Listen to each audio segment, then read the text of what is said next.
Okay, today what we're going to look at is Chapter 19, Emergence of Mass Society in the Western World.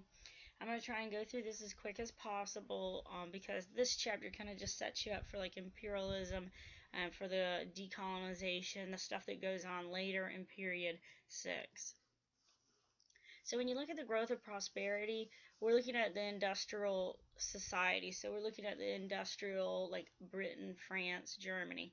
And so we're seeing a second industrial revolution that's going to occur during this time period. So you get some new products. Steel is going to be used rather than iron, and steel is a much more durable metal, and so you're actually going to get the refining of the product, and it gets better over time. The British are going to be like the #1 in steel, and then as time goes on, the United States will go ahead and they'll become a pretty big producer of steel. So steel is going to be used rather than iron. You're going to have electricity as well as hydroelectricity, so as well as water.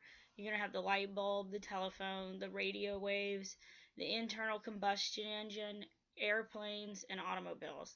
And thanks to the internal combustion engine, you're going to get ocean liners and you're going to get cars being created because of that. So steel is going to allow suspension bridges, it will allow skyscrapers, it will allow just about everything that's really what you consider a modern society to develop.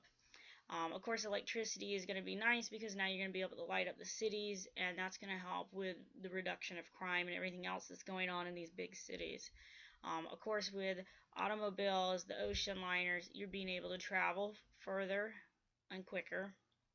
And then radio is going to be kind of a big thing in the 1920s throughout the world because you're instantly connected to everybody. So whatever's happening around the world, you know about right away. And same thing with the telephone. It's instant communication. There are going to be some new patterns that are going to develop during this time. We're going to see a very large increase in consumer spending. So you're going to see people buying and buying and buying. And a lot of people will buy on credit. Now, they don't have credit cards like we do today, but they do have credit.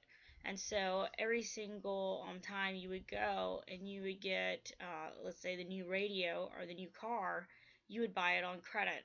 And those little things start to add up, all the monthly bills that you're going to have.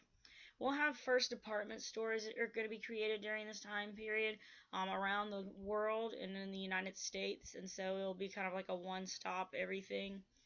Germany is going to start replacing Britain as Europe's industrial leader by 1914, which will be good for Germany when World War I starts, because World War I will start in 1914. The Western Economic Zone is going to be advanced. You have a lot of factories in that area. And Southern and Eastern Europe are still going to be predominantly agricultural or agrarian societies. And that is kind of where Western Europe will take the lead in this industrial revolution, and the East and the South are left behind. So you're looking at the eastern areas next to Russia, and you're looking at the southern areas like Italy, Greece. So towards a new economy or a world economy, raw materials that have been produced like in Latin America and the Oceania area, that's going to start actually coming into Europe, and it's this demand for consumer goods, the demand for luxury goods is going to increase. So raw materials from across the globe in exchange for manufactured goods. So Latin America might make some sort of like agricultural good. It could be cotton, it could be any sort of fruit, and what's going to end up happening is it'll go to Europe, it'll get manufactured, and then it gets sold back. So kind of like that Columbian exchange, the same thing is going to go on. So the spread of the industrialization factories will spread. They're going to go into Russia and they're going to go into Japan by 1900. Now Russia's not going to have as large of an industrial area. They'll still lag behind, and you'll see this when they're still the Soviet Union. So when the Romanovs lose, and the Bolsheviks, the communists, come in 1917, you're going to see the Soviet Union or Russia still lagging behind on factories. They're still a very agrarian or agricultural society. Now Japan is getting industrialization. They're building up their factories, and you're seeing by 1900 that they have them, and that's going to be something that will help them dominate in the Western area. So I'm sorry, the eastern area, but when you look at Japan, when they take over the Pacific area, they're taking over thanks to the industrialized factory goods that they have. So women in work, there's going to be a lot of new job opportunities for the female during this time period. So we get the second industrial revolution. Women are going to leave the home. They're going to start looking for jobs. I mean, they've been working in factories, but now what's going to happen is women are going to be able to work white collar jobs, and they're going to work as secretaries, clerks, basically assistants. Some of this has to do with the creation of the telephone and the typewriter. Typewriters and the telephone are seen as very feminine, picking up a phone and typing with your little fingers. So male secretaries didn't want to do it anymore, so men will move out of those positions and women move into them. And anytime men move out of a position, women will move into those positions, and you kind of see a shift. You're going to start seeing more women in the workforce. And so the women who are going into these secretary positions, some of them were leaving old positions like the factory jobs, or they were leaving positions like as housekeepers, and other women who will be minorities will take into those positions. So for some middle class women, new jobs were an alternative to traditional domestic patterns. So some women are going to choose the teaching profession and they won't get married. So kind of like the spinster lady. Organizing the working class, so we look at Marx's theory. Karl Marx and Engels, they're going to write the Communist Manifesto. So what this is talking about is that society has kind of oppressed groups of people. And so the groups of people that have been oppressed the most are the people who are the poor, the working people. And so Marx and Engels basically says that the oppressors called should control the means of production. So people who have been kind of dominating the poor, they were controlling the means of production. And one of the ways to go ahead and make things even, make things nice for everybody, is for the people who are oppressed to go ahead and control the means of production.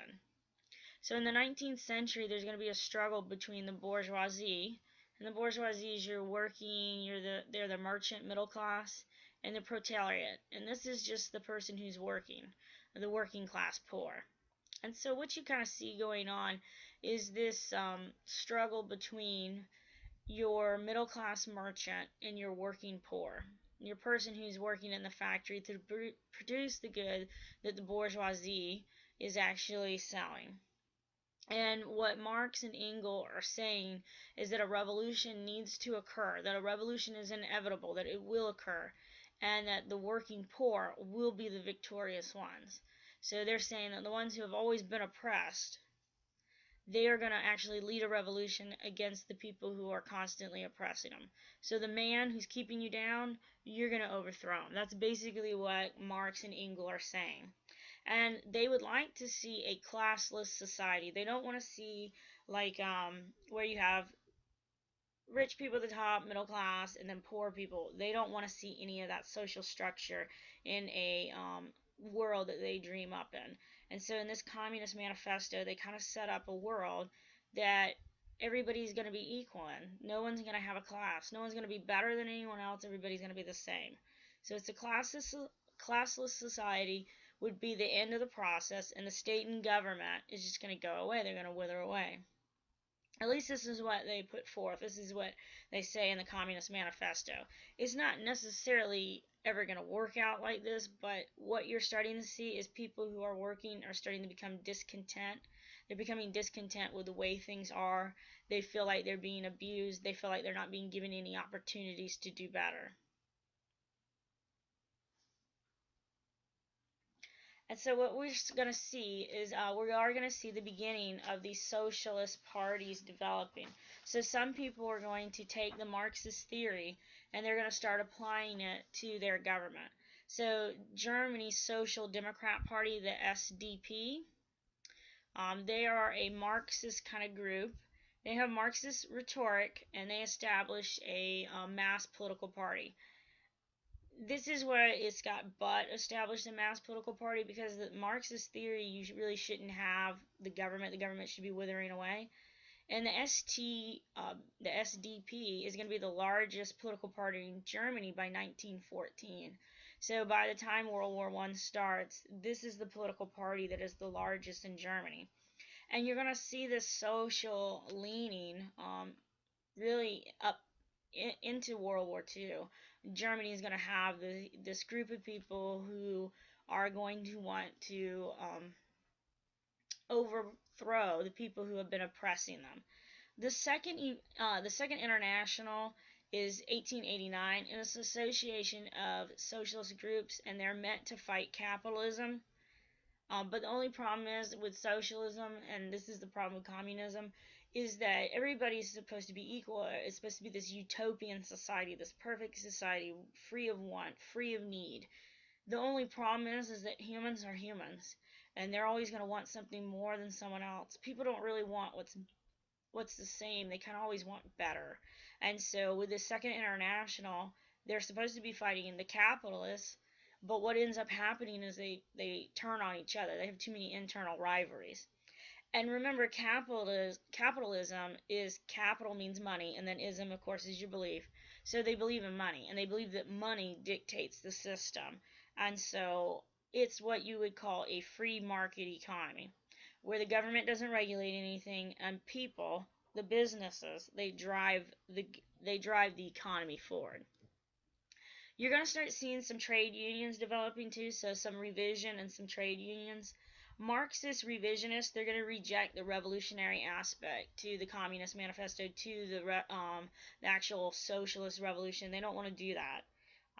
And part of the reason why they don't want to do it is because it would be violent. And so a lot of people who they might not necessarily believe that the government's the best at the moment. They might not necessarily believe in um, everything that's going on. They might actually think that they're being oppressed. They're not quite ready to do a revolution. So the Marxists the revisionists, basically they're people who understand that people don't want a violent revolution.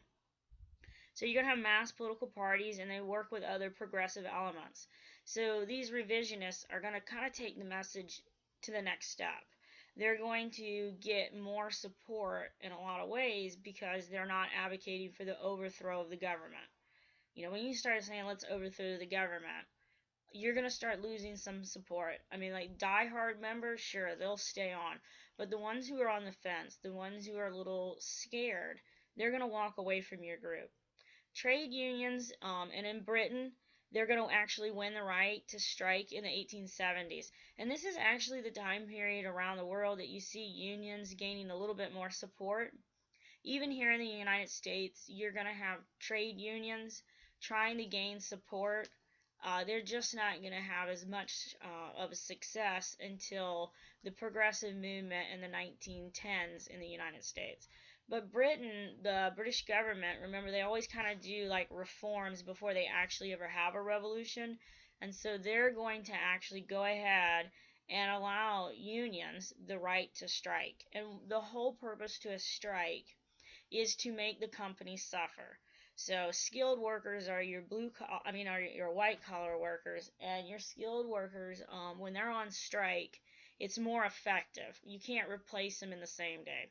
So a blue collar worker you can typically replace in the same day.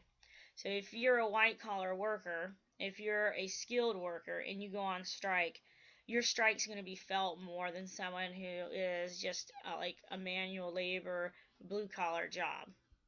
And so what happens is when they go on strike, the object of the strike is to make the company that you work for lose money. And when they lose money, they should go ahead and agree to any demands that you make, like improving working conditions and raising your pay. You know, the unions always want the three betters: better pay, better hours, better working conditions. And when you looked at the factories prior to unions, they were pretty bad places to work. I mean, people died all the time, people got really bad injuries, and there wasn't any sort of compensation plan. It's not like you could sue the company. So sorry, so the unions are going to help out